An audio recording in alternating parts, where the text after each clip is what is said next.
ত্রয়োদশ জাতীয় সংসদ নির্বাচন সামনে রেখে রাজনীতিতে স্পষ্টভাবে সক্রিয় হয়ে উঠেছে বিএনপি। নির্বাচনী প্রস্তুতি, প্রার্থী ব্যবস্থাপনা এবং সাংগঠনিক শক্তি বাড়াতে এখন পুরোদমে মাঠে নেমেছে দলটি। দলের ভারপ্রাপ্ত চেয়ারম্যান তারেক রহমান দেশে ফেরার আগেই দলীয় নির্বাচনী কাঠামো গুছিয়ে নেয়াই এখন বিএনপির মূল লক্ষ্য।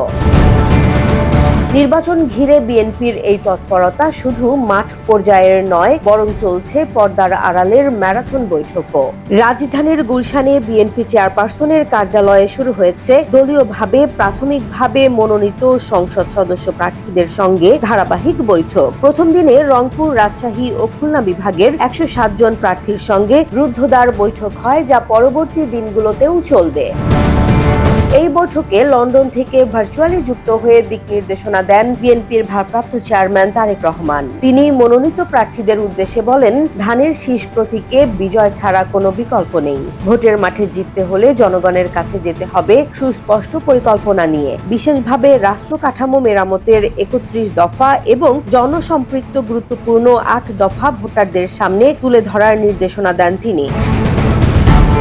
বৈঠকে প্রার্থীদের জানানো হয় বিএনপি ক্ষমতায় গেলে কিভাবে এসব পরিকল্পনা বাস্তবায়ন করা হবে তা সহজ ভাষায় সাধারণ মানুষের কাছে পৌঁছে দিতে হবে। পাশাপাশি প্রচারণা, মনোনয়ন ফরম সংগ্রহ ও জমা, ভোটার লিস্ট ব্যবস্থাপনা এবং নির্বাচনী আচরণ বিধি মেনে চলার ওপরও জোর দেয়া হয়। দলীয় সূত্র জানায়, প্রার্থীদের কাছ থেকে মনোনয়ন ফি হিসেবেও অর্থ সংগ্রহ করা হয়েছে।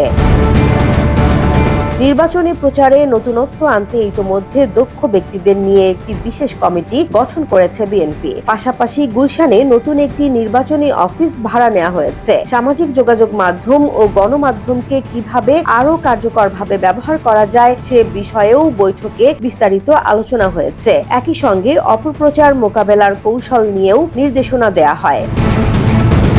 দলীয় নেতারা জানান, এই বৈঠকগুলো মূলত একটি কর্মশালার মতো, যেখানে ভোটারদের কাছে পৌঁছানোর কৌশল, আচরণ বিধি মেনে চলা এবং আইনগত জটিলতা এড়ানোর বিষয়ে বাস্তব দিক নির্দেশনা দেওয়া হয়েছে। এমনকি ব্যাংক ঋণ বা আইনি জটিলতা আছে এমন সম্ভাব্য প্রার্থীদের ক্ষেত্রে বিকল্প প্রার্থীও প্রস্তুত রাখা হয়েছে বলে জানা গেছে। সব মিলিয়ে বলা যায়, তারেক রহমানের দেশে ফেরার আগেই নির্বাচনী মাঠ শক্তভাবে গোছাতে চায় বিএনপি। সংগঠন, প্রার্থী ও প্রচার ৩ স্তরেই প্রস্তুতির এই বার্তা দিয়ে দলটি ত্রয়োদশ সংসদ নির্বাচনকে সামনে রেখে নিজেদের রাজনৈতিক অবস্থান আরও দৃশ্যমান করতে চাইছে।